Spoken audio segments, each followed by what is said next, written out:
तो total internal reflection में क्या होता है, जैसे देखिए अगर दो मीडियम की बाउंड्री पे आप बात करें, लेट्स से ये डेंसर मीडियम है, ये रेरर मीडियम है। अब आपने क्या किया, यहां पे लाइट को इंसिडेंट किया, ये आपकी इंसिडेंट रे है। तो ये लाइट आपकी इंसिडेंट हुई, तो ये लाइट कहां बेंड करेगी, ये ऐसे स्ट्रेट जाने के बदले this will bend away from the normal, तो वो लाइट ऐसे बेंड करेगी। ठीक है, कुछ तो भी एंगल होगा, अभी मान लो 30 degree 40 degree angle of incidence है, लाइट बेंड की, तो वो लाइट का एंगल ऑफ रिफ्रैक्शन कितना हो गया, मान लो 70 डिग्री है। अब आपको शांति नहीं मिली, आपने क्या किया, लाइट को बोला एक काम करते हैं, लाइट का एंगल बढ़ा लेते हैं। और अब जैसे ही आप लाइट का एंगल बढ़ाएंगे, आय बढ़ेगा, आर भी। अब ये लाइट ऐसे तो जा ही रही थी पहले से, बेंड होने के बाद ये और ऐसे जाएगी। एक समय आएगा, एक एंगल पे एक एंगल आएगा जिस पे लाइट नियरली हॉरिजॉन्टल गई। ये जो एंगल है जिस पे लाइट, ये जो एंगल ऑफ इंसिडेंस है जिस पे लाइट एग्जैक्टली 90 डिग्रीज पे जाती है, उस एंगल को हम लोग बोलते हैं critical angle. That angle is called as critical angle. Critical angle क्या है, the angle of incidence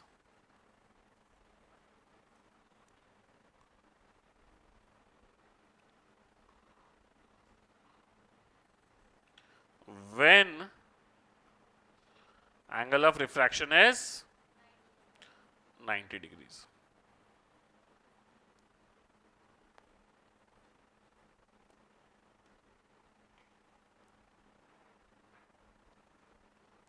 clear है, अब आपको अभी भी शांति नहीं हुई। आपने क्या किया, आपने बोला कि ये तो ठीक है, अब मैंने मेरा एंगल ऑफ इंसिडेंस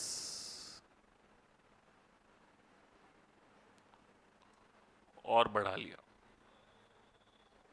अभी क्या है कि मेरा एंगल ऑफ इंसिडेंस जो है वो क्रिटिकल एंगल से भी ज्यादा है।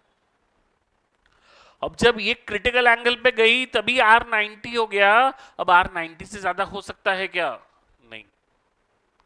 तो ऐसे समय पे क्या होता है, जब एंगल ऑफ इंसिडेंस हमारा क्रिटिकल एंगल से भी बढ़ जाता है,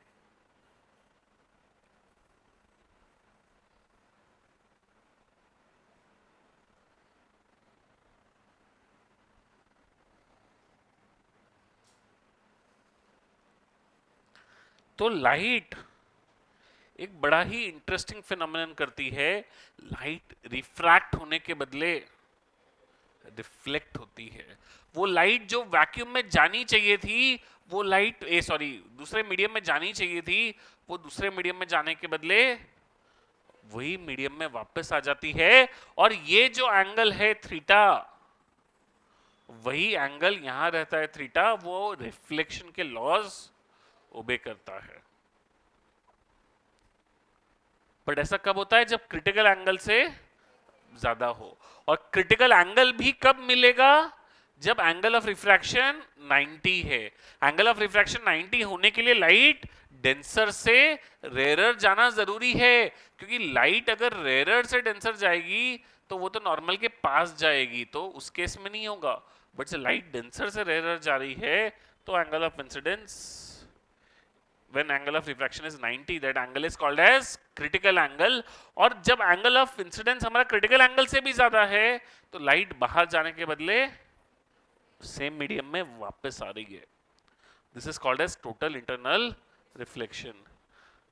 आपने नेट वेट यूज करते होंगे घर पे, आप लोग अगर ब्रॉडबैंड लैंड कहीं पे अगर आपने एक्सेस लिया है, तो आपने सुना होगा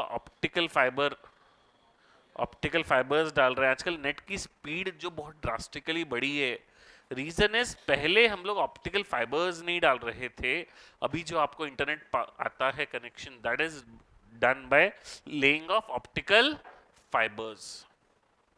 optical fibres work on total internal reflection. Total internal reflection की खासियत है इसमें 100% टोटल इंटरनल रिफ्लेक्शन ही होता है, 100% एनर्जी रिफ्लेक्ट हो जाती है. वहीं पे आप जब रिफ्लेक्शन पढ़ते हो कांच में, 4 बार कांच में इमेज बनी तो इमेज ब्लर हो जाती है, थोड़ी सी क्लियर नहीं रहती, शार्प नहीं रहती. क्यों? क्योंकि हर रिफ्लेक्शन में थोड़ी थोड़ी एनर्जी क्या होती है, कम होती जाती है, लॉस होता है. इवन रिफ्रैक्शन भी कभी नहीं होता पूरा. रिफ्रैक्शन भी आप देखो कि आप इसके पानी के बॉटम का देखना चाहेंगे तो वो एकदम क्लियरली विजिबल नहीं रहेगा. ठीक है, क्या हो रहा है, 100% energy is not getting reflected, some energy does not get reflected, some energy is lost into reflection in that case also. But total internal reflection एक ऐसा है जिसमें कोई रिफ्रैक्शन नहीं हो रहा, कुछ नहीं हो रहा है, energy is mostly getting reflected back. तो हम क्या करते हैं, ऑप्टिकल केबल ऐसा एक जो केबल बनाते हैं उसमें इस तरीके से हम लोग कोटिंग रखते हैं कि उसके ऊपर लाइट गई तो वो क्या हो जाती है, वापस रिफ्लेक्ट हो जाती है. हम incident angle of critical angle से ज़्यादा पे करते हैं तो वो इधर से रिफ्लेक्ट हुई, यहाँ पे आई, यहाँ पे फिर से वैसा ही मीडियम है तो वही मिड लाइट वही एंगल पे आई, फिर टी आई आर, फिर T I R, T I R, T I R, T I R करके वो लाइट ट्रैवल करती है. तो एनर्जी लॉस जो है इसमें वो बहुत कम हो गया, इसलिए हम बहुत हाई स्पीड्स अटेन कर पा रहे हैं इंटरनेट में. हमें घर पे जो कनेक्टिविटी आती है, जो पुराना लैंड की कनेक्टिविटी थी उसमें कितना भी वो वहाँ से स्पीड ये कर दे, बट वो आपके घर में आते आते there was a lot of energy loss. तो इसके लिए वो उसको उतने हाई स्पीड पे आपको प्रोवाइड नहीं कर सकते थे. क्लियर? अरे बोलो. तो टोटल इंटरनल रिफ्लेक्शन के लिए क्या जरूरी है, लाइट डेंसर से रेयर मीडियम जाना, पहली चीज. दूसरी चीज, angle of incidence critical angle से ज्यादा होना. ये दो चीजें होगी तब जाके टी आई आर होगा. क्रिटिकल एंगल क्या है, वो एंगल ऑफ इंसिडेंस जब angle of reflection is, angle of refraction is 90 degrees. Clear है? बहुत ही बढ़िया. तो आप लोग इसको टीप लीजिए फटाफट.